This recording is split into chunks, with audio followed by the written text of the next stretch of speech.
Good morning students. तो हम एक और अच्छा आपके लिए क्वेश्चन लेके आए हैं जो कि समांतर श्रेणी का है और 6 नंबर का क्वेश्चन कैसे पूछे जाते हैं तो बहुत ही ध्यान से देखिएगा।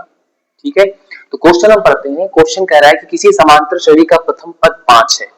तो प्रथम पद 5 है तो इसको हम लिख लेते हैं ए से। प्रथम पद है तो हमने इसको डिनोट कर दिया ए से। ठीक है, अंतिम पद 64 है तो अंतिम पद को हमने लिख लिया ए एन से। ठीक है, 64। क्लियर। फिर कह रहा है सभी पदों का योग 400 है। इसको हम लिखते हैं एस एन से। एस मतलब होता है सर जोड़ना और एन मतलब एन पदों का योग है। कितना रखा है 400। ठीक है, अच्छा। फिर हमसे पूछ रहा है पदों की संख्या। इसको किससे दिखाते हैं एन से, यानी कितने पद हैं इसमें। ठीक है, और क्या पूछ रहा है सार्वंतर हमसे पूछ रहा है यानी डी पूछ रहा है। ये आपको बेसिक चीजें पता होनी चाहिए किसको किससे रिप्रेजेंट करते हैं। ठीक है, अच्छा। अब हम क्या करते हैं, तो आपको पता होगा यहाँ पे फार्मूला एक यूज होता है। फार्मूला कौन सा है, ए एन इक्वल टू कितना होता है, ए एन बराबर होता है a plus n minus one into d. ये फार्मूला आपको पता है, नहीं पता होगा तो आप इसको याद कर लीजिएगा। ठीक है, काफी काम आएगा। और एक और फार्मूला आपका एस एन दे रखा है, इसका भी फार्मूला आपको पता होना चाहिए कि एस एन बराबर क्या होता है। ये होता है n by two in bracket 2a plus n minus one into d. ये होता है एस एन का फार्मूला। ठीक है, अच्छा इसको भी आप ब्रैकेट में कर लो क्योंकि फार्मूला इंपॉर्टेंट आपको याद होना चाहिए। बिना फार्मूले के अब हम क्या करते हैं, ए हमको गिवन है तो इस फार्मूले में हम वैल्यू पुट कर देते हैं। ए एन दे रखा है यहीं पे इसी लाइन में हम कर देते हैं। ठीक है, ए एन कितना दे रखा है आपको 64 दे रखा है। ठीक है, ओके, इक्वल टू ए कितना दे रखा है 5, 5 दे रखा है, नहीं पता है तो इसको ऐसे रख दो n minus one into d. ठीक है, अच्छा इतना हमको मिल गया है। अब इस फार्मूले में भी जो चीजें हमको गिवन है उनकी वैल्यू पुट करते हैं। एस एन कितना दे रखा है 400, जहां एस एन है वहां रख देंगे 400 इक्वल टू फिर आपका क्या एन बाई टू, एन नहीं पता है लिख दो ऐसे ही। फिर ब्रैकेट में 2a, 2a का वैल्यू कितनी है 5 है प्लस एन के बारे में नहीं पता है एन माइनस वन ऐसे ही रखो और डी के बारे में हमको नहीं पता है ऐसे रख दिया। ठीक है, अच्छा। तो अब ये और ये इनको थोड़ा सॉल्व करते हैं। ठीक है, दो इक्वेशंस बन जाएंगी और दो इक्वेशंस हमको बन गई और दो अननोन हमको मिलेंगे एन और डी। तो आसानी से एन और डी के मान हम फाइंड आउट कर सकते हैं। ठीक है, तो एक काम करते हैं, यहीं पे हम इक्वेशंस बना लेते हैं यहीं से। तो हम क्या करते हैं, इस 5 को अगर इधर लेके आओगे तो इसको पहले इधर लिख लो लेफ्ट हैंड साइड में। तो n minus one into d equal to, अगर इस 5 को इधर लेके आओगे तो कितना हो जाएगा 64 माइनस 5 कितना हो जाएगा, ये आपका हो जाएगा 59। Clear, okay. इक्वेशन नंबर 1 इसको हमने बना लिया। इसको सॉल्व करोगे, इसको जब सॉल्व करोगे तो ये 2 डिवाइड में है, इधर जाएगा तो मल्टीप्लाई में हो जाएगा, इधर जाएगा तो क्या हो जाएगा मल्टीप्लाई में हो जाएगा। ठीक है ना, तो इधर हो जाएगा 400 टू जा कितना हो जाएगा 800। ठीक है, इधर हम 800 लिख लेते हैं और बाकी ये वाला टर्म सॉल्व कर लेते हैं। तो हम करते हैं यहाँ पे कितना हो जाएगा, यहाँ लिख देंगे 800। ठीक है, इक्वल हमारा। ठीक है, एन बाहर ही है और 2 5 जा 10, 10 आपका हो गया है और यहाँ पे बचेगा प्लस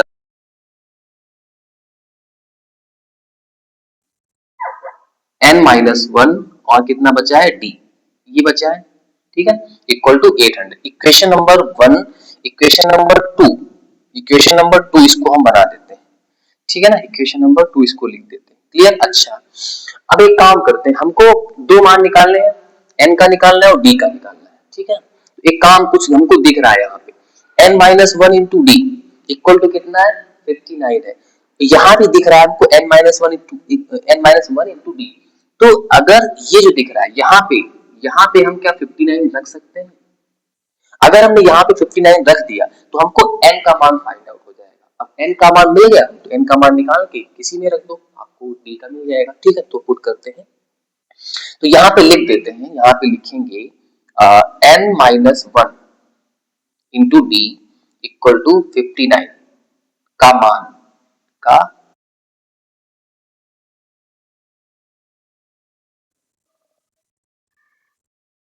समीकरण एक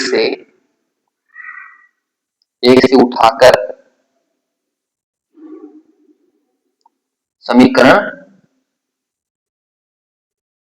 समीकरण दो में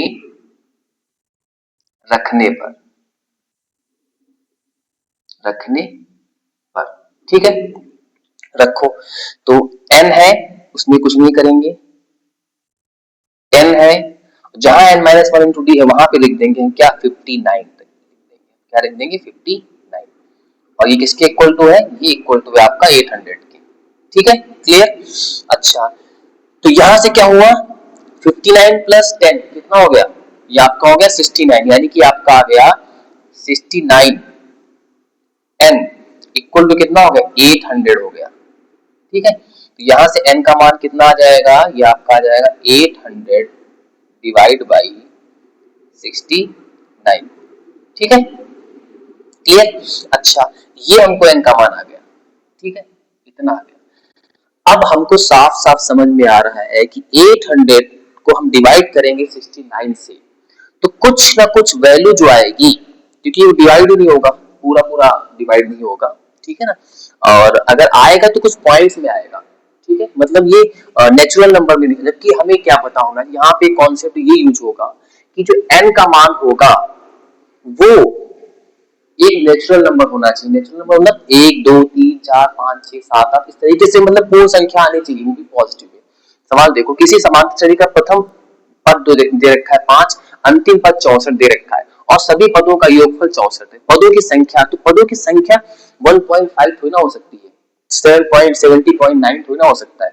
तो क्या होगा, यानी n का मान जो है यहाँ पे कोई पूर्ण संख्या होना चाहिए। इसका मतलब कुछ ना कुछ गड़बड़ है, कुछ ना कुछ गड़बड़, क्या सवाल में कुछ ना कुछ गड़बड़ दे रखा है। तो यहाँ पे क्या लिखोगे, यहाँ पे आप आंसर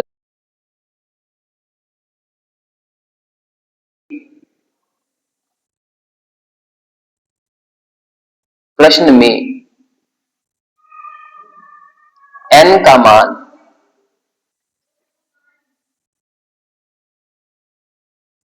एक, कुछ भी लिख सकते हो, धनात्मक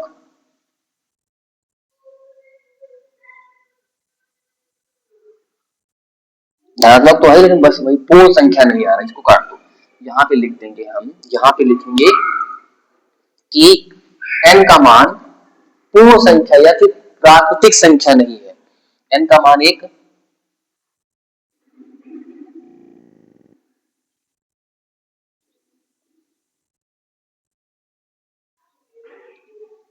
प्राकृतिक संख्या नहीं है, अतः